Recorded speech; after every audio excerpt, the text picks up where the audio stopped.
Hello everyone and welcome back to my YouTube channel and also to the part 3 of the video, and that is the national movement second phase. Okay, now in this अभी तक हमने 1927 Simon commission तक बात कर ली है, and now we will be talking something about the civil disobedience movement which started in 1930 and it was also under the leadership of Gandhi ji. अच्छा देखो, गांधी जी ना बहुत इनोवेटिव तरीके निकालते हैं, बहुत सारे उन्होंने इनोवेटिव तरीका निकाला, जैसे for example non cooperation movement and it was now the civil disobedience movement. उनके पास बहुत ही सारे इनोवेशन है, बहुत ही सारे आइडियाज़ हैं. Okay, so what he did was basically civil मतलब लोग, आम जनता, सिटीजन्स. डिसओबीडियंस मतलब ये तो सबको पता है ना, डू नॉट ओबे मूवमेंट. तो बेसिकली गांधी जी ने इस सिविल डिसोबीडियंस मूवमेंट में ये बोला कि लोग जो है ओबे नहीं करेंगे ब्रिटिशर्स को और अपना मूवमेंट करेंगे. ठीक, तो गांधी जी ने क्या किया, उन्होंने साबरमती आश्रम जो कि अहमदाबाद में है वहाँ से लेकर डांडी तक वॉक किया 78 फॉलोअर्स के साथ, इनमेट्स के साथ, और ही वॉक 385 किलोमीटर्स और लगातार 25 डेज तक. ठीक, उन्होंने वॉक किया और वो डांडी तक पहुँचे which is a place, and वहाँ पे इन्होंने सॉल्ट लॉ को ब्रेक किया. नाउ आई टेल यू इसकी पूरी कहानी क्या है. सी, उस टाइम पे गांधी जो सॉल्ट था उस पर मोनोपोली थी, मैन्युफैक्चरिंग ऑफ द सॉल्ट पे मोनोपोली थी. किसकी? ऑब्वियसली ब्रिटिशर्स की मोनोपोली थी. तो जब भी जनता को नमक खरीदना होता था तो उनको गवर्नमेंट से लेना पड़ता था.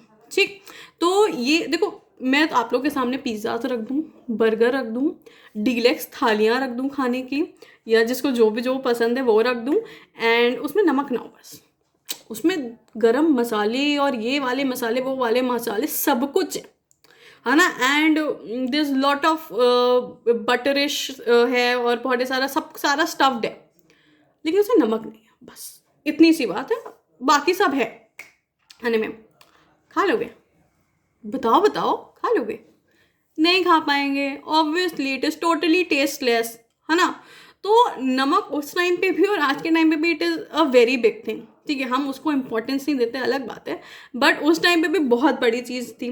और नमक एक ऐसी चीज़ है कि हर बंदा, मतलब पुअर से लेके हाई तक सबको चाहिए, है ना. तो ये एक ऐसी चीज़ थी जिसमें हर कोई इन्वॉल्व था, राइट. तो it became another mass movement और इसको सारे लोगों में बड़ा एक्साइटमेंट हो गया था इसको करने के लिए, बिकॉज ये एक ऐसी चीज़ है जो हमें गवर्नमेंट से लेनी पड़ती थी उस टाइम पे. तो क्या हुआ, गांधी जी गए, वो डांडी पहुंचे और उन्होंने अपने सारे लोगों के साथ जो सी शोर पे नमक था उसको बॉयल करके बनाना स्टार्ट कर दिया. अब क्या हुआ, ब्रिटिशर्स को गुस्सा आने लगा, ये तो हमारी चीज़ है, ये तो हम हमारे पास मोनोपोली है इसकी. Sorry for the fumbling, but हमारे पास तो मोनोपोली है इसकी, तो ऐसे कैसे ये गांधी जी कर सकते हैं और उनके लोग कर सकते हैं. तो ब्रिटिशर्स ने उनको मारना, है ना, मारना स्टार्ट किया, उनके लोगों को मारना पीटना स्टार्ट किया. और अगर वहाँ पे जितने लोग थे जो उनके साथ जुड़ते चले गए पूरे वॉक के थ्रू या पूरे ट्रैवलिंग के थ्रू, तो उसके अलावा बाकी पूरी कंट्री में, चाहे हम साउथ इंडिया ले लें, चाहे हम नॉर्थ ले लें, या कोई भी ईस्ट वेस्ट, हर जगह ये सब सारी चीज़ें स्टार्ट हो गई. हड़ताल स्टार्ट हो गए, डेमोन्स्ट्रेशन स्टार्ट हो गया, बॉयकॉट होना स्टार्ट हो गया, फॉरेन गुड्स का, स्कूल ऑफिस कोर्ट हर जगह का, कॉलेजेस का. तो it became a mass movement. ठीक है, समझने की कोशिश करना. तो गांधी जी ने क्या किया कि वहाँ गए और सॉल्ट बनाना स्टार्ट कर दिया, और ब्रिटिशर्स को ये अच्छा नहीं लगा. अब सोचो, और उस टाइम पे तो ऑब्वियसली रिपोर्टर्स थोड़े थोड़े बहुत रहते थे, चाहे बाहर के ले लो, मतलब यूरोप के ले लो, ब्रिटेन के ले लो, या फिर इंडिया के ले लो, तो छोटे छोटे रिपोर्टर्स वगैरह रहते थे. अब सोचो जब ये बात, और ब्रिटिशर्स जो है कॉन्टिन्यूसली उनको मार रहे थे, है ना, दे वर शूटिंग देम आउट, मतलब, और वहाँ पे जो लोग थे वहीं पे मरहम पट्टी भी कर रहे थे, फिर वो लोग जाके बना रहे थे, बिकॉज गांधी जी तो वॉज अगेंस्ट वायलेंस. तो क्या हुआ, इतनी देर में मतलब फोटोग्राफीज हुई, और जब ये बात इंटरनेशनल लेवल पे गई तो ये समझने की कोशिश करो, अब बाकी जब कंट्रीज को पता चलेगा तो वो लोग क्यों ब्रिटेन का साथ देंगे. ये बात जाएगी कि नमक जैसी चीज़ के लिए ब्रिटिशर्स ने इंडियंस के साथ अट्रॉसिटीज़ की, है ना. तो इमेज किसकी खराब होगी? ब्रिटिशर्स की खराब होगी. तो मतलब गांधी जी ने पूरे इंटरनेशनल लेवल तक सोचा हुआ था. इसके बहुत ही सारे पैमाने हैं, इसके बहुत ही सारे एक्सप्लेनेशंस हैं जो डिफरेंट डिफरेंट हिस्टोरियंस ने दिया हुआ है, ठीक है। तो it was just one of the those explanation जो मैंने आपको आउट ऑफ द कंटेक्स्ट जाके समझाने की कोशिश की है, ठीक है। तो ये सब हुआ सिविल डिसोबीडियंस मूवमेंट में। उसी टाइम पे मतलब कि 1930 में सारी चीज़ें चल रही हैं।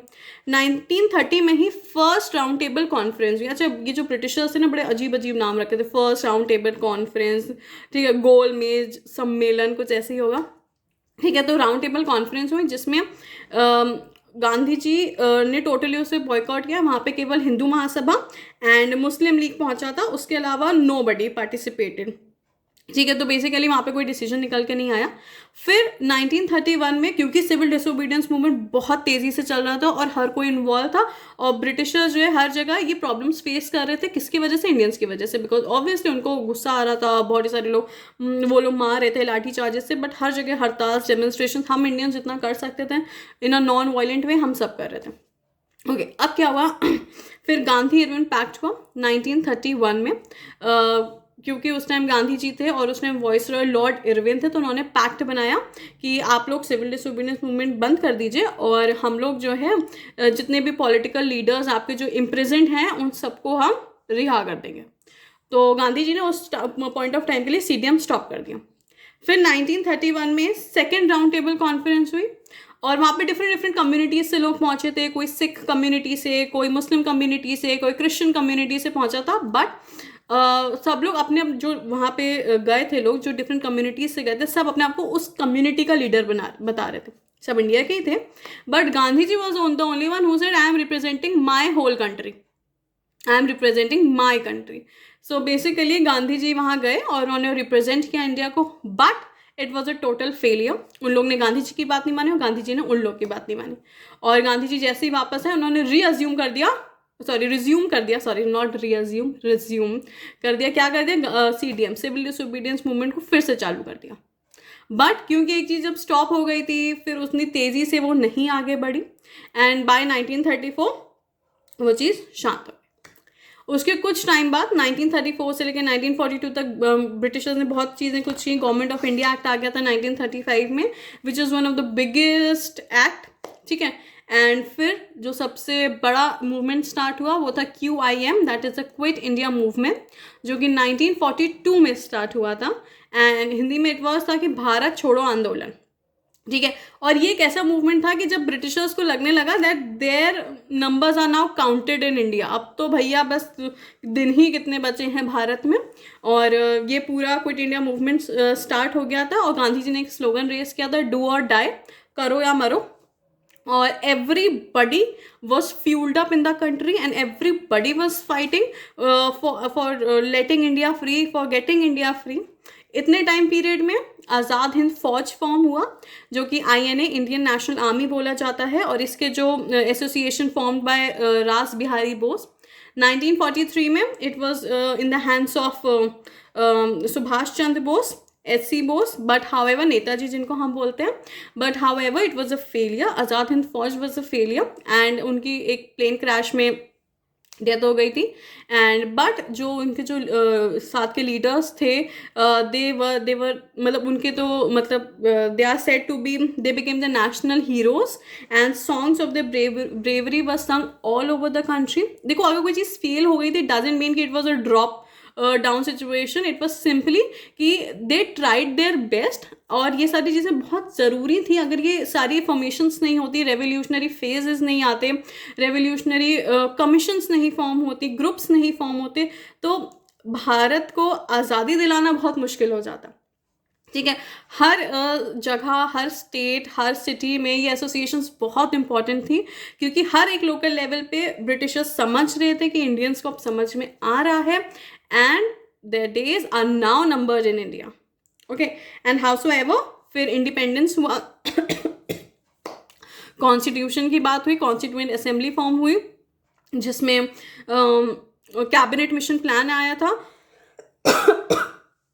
Excuse me, cabinet mission plan आया था, एंड बाई 1946, उसके बाद 1947 में 1946 में पूरे कॉन्स्टिट्यूएंट असेंबली फॉर्म हुई, जिन्होंने 2 साल 11 महीने 18 दिन तक काम किया।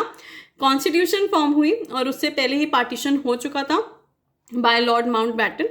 And then this is how we achieved freedom.